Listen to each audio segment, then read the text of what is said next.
Bienvenue. Aujourd'hui, on décrypte le fameux code du créateur pour comprendre pourquoi s'acharner mène si souvent au burn-out. C'est super frustrant, non?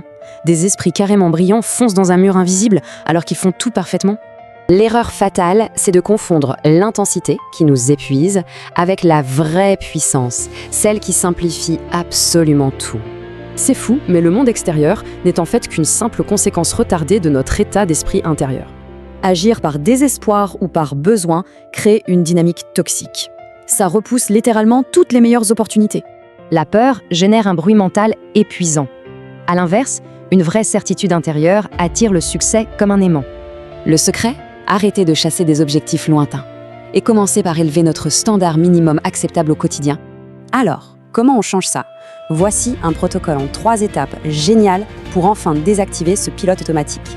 Mais attention, les non-dits et les limites floues agissent comme de véritables passoires pour notre précieuse énergie.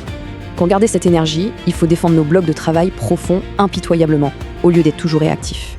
Notre réalité est programmée par notre environnement. Il faut donc sélectionner ces 4 couches avec une vraie précision chirurgicale. Baigner dans les drames ou les infos toxiques nous ramène direct à la case départ, à fuir absolument. La vraie solution? Se construire une enclave, une bulle ultra protégée, où ces nouveaux standards deviennent la règle absolue. Mais attention, juste avant un changement définitif, la vie nous teste toujours avec une bonne vieille tentation bien familière. C'est là que tout se joue. Va-t-on craquer ou maintenir ce nouveau centre calmement, sans la moindre négociation? Tenir bon face à la pression verrouille la transformation et change littéralement notre destinée. Pour de bon? Alors la grande question finale, est-il enfin temps d'arrêter de négocier avec notre propre centre intérieur?